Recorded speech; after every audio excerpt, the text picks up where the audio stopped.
नमस्कार दोस्तों, मैं हूं युग और आप देख रहे हैं फिल्मी रिपोर्ट फिल्मी अंदाज में। और आज बॉलीवुड में ऐसा बवाल मचा है जिसने पूरे इंडस्ट्री को दो हिस्सों में बांट दिया है। एक तरफ है रणवीर सिंह, दूसरी तरफ है फरहान अख्तर और बीच में कूद पड़ा है ख्वाइस यानी फिल्म इंडस्ट्री की सबसे बड़ी वर्कर्स बॉडी। खबर ऐसी कि रणवीर सिन्हा पर नॉन कोऑपरेशन डायरेक्टिव यानी इंडस्ट्री बैन जैसा बड़ा कदम उठा लिया गया है और इसकी वजह बनी है डॉन 3 कंट्रोवर्सी। लेकिन सवाल यह है, क्या सच में रणवीर सिंह बॉलीवुड से बाहर हो जाएंगे? क्या धुरंधर स्टार के खिलाफ वाइस की ये कार्रवाई टिक पाएगी? और आखिर फरहान अख्तर इतने नाराज क्यों हैं? तो चलिए बिना टाइम वेस्ट किए समझते हैं इस पूरे विवाद की इनसाइड स्टोरी। डॉन 3 से शुरू हुआ पूरा खेल। दोस्तों, जब डॉन 3 अनाउंस हुई थी तब सोशल मीडिया पर जबरदस्त हाइप था, क्योंकि पहली बार अमिताभ बच्चन और शाहरुख खान के बाद रणवीर सिंह डॉन बनने वाले थे। लेकिन धीरे धीरे फिल्म पर अपडेट आना बंद हो गया। फिर खबरें आने लगी कि रणवीर सिंह फिल्म से बाहर हो चुके हैं। रिपोर्ट्स के मुताबिक रणवीर स्क्रिप्ट और प्रोडक्शन डिले से खुश नहीं थे। कुछ रिपोर्ट्स में यह भी दावा हुआ कि एक्सेल एंटरटेनमेंट दूसरी कास्टिंग ऑप्शंस भी तलाश रही थी और इसी बात से मामला बिगड़ गया। फरहान अख्तर ने उठाया बड़ा कदम। इसके बाद मामला सीधा ख्वाइस तक पहुंच गया। बताया जा रहा है कि फरहान अख्तर और प्रोड्यूसर रितेश सिद्धवानी ने रणवीर के अचानक बाहर होने से भारी नुकसान का दावा किया। कुछ रिपोर्ट्स में यह आंकड़ा 40 से 45 करोड़ रुपए तक बताया गया है। ख्वाइस ने रणवीर सिन्हा को कई नोटिस भेजे, लेकिन रणवीर की तरफ से जवाब आया कि यह मामला कॉन्ट्रैक्ट का है और ख्वाइस सही मंच नहीं है। और यहीं से शुरू हुआ असली तूफान। रणवीर सिन्हा पर बैन। 25 मई को ख्वाइस ने प्रेस कॉन्फ्रेंस करके रणवीर सिन्हा के खिलाफ नॉन कोऑपरेशन डायरेक्टिव जारी कर दिया।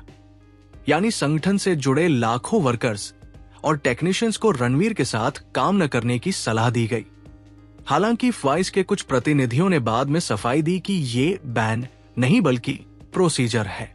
लेकिन सोशल मीडिया पर इसे सीधे रणवीर सिंह बैन के तौर पर देखा जाने लगा और बस इंटरनेट पर जंग छिड़ गई। सेलेब्स ने लगा दी ख्वाइस की क्लास। कई फिल्मी सितारों और इंडस्ट्री के लोगों ने ख्वाइस के इस कदम पर सवाल उठाए। फिल्म मेकर संजय गुप्ता ने खुलकर कहा कि किसी एक्टर पर ऐसा कदम उठाना समझ से बाहर है। कानूनी एक्सपर्ट्स भी कह रहे हैं कि किसी कलाकार के काम करने के अधिकार को रोकना आसान नहीं है। अगर मामला कोर्ट तक गया तो ख्वाइस को मुश्किलों का सामना करना पड़ सकता है। यानी मामला अब सिर्फ डॉन 3 तक सीमित नहीं रहा, ये बॉलीवुड में पावर पॉलिटिक्स बन चुका है। रणवीर सिंह ने क्या कहा? इतना बड़ा विवाद होने के बावजूद रणवीर सिंह ने काफी शांत रुख अपनाया। उनकी टीम की तरफ से बयान आया कि उनका फोकस सिर्फ काम पर है और वो किसी तरह की पब्लिक लड़ाई नहीं चाहते। लेकिन दोस्तों, रणवीर की चुप्पी भी अब लोगों को बहुत कुछ सोचने पर मजबूर कर रही है। संकट के बीच मंदिर पहुंचे रणवीर।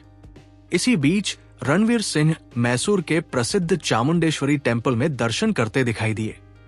वायरल तस्वीरों और वीडियोस में रणवीर देवी मां के दरबार में माथा टेकते नजर आए। कई लोग इसे विवाद के बीच स्पिरिचुअल सपोर्ट से जोड़कर देख रहे हैं। सोशल मीडिया पर कुछ फैंस कह रहे हैं रणवीर वापसी जरूर करेंगे।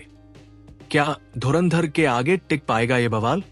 अब सबसे बड़ा सवाल, क्या ख्वाइस का ये कदम रणवीर सिंह के करियर को नुकसान पहुंचाएगा?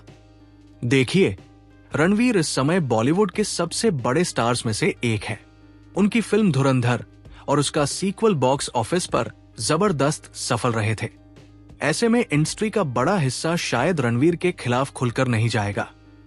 और अगर मामला कानूनी मोड़ लेता है तो कहानी पूरी तरह बदल सकती है। तो दोस्तों, डॉन 3 से शुरू हुआ ये विवाद अब बॉलीवुड की सबसे बड़ी लड़ाइयों में बदल चुका है।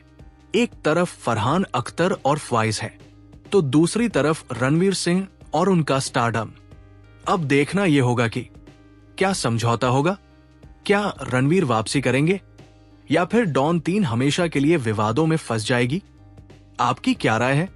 क्या फवाइज ने सही किया या रणवीर सिन्हा के साथ गलत हो रहा है? कमेंट करके जरूर बताइए।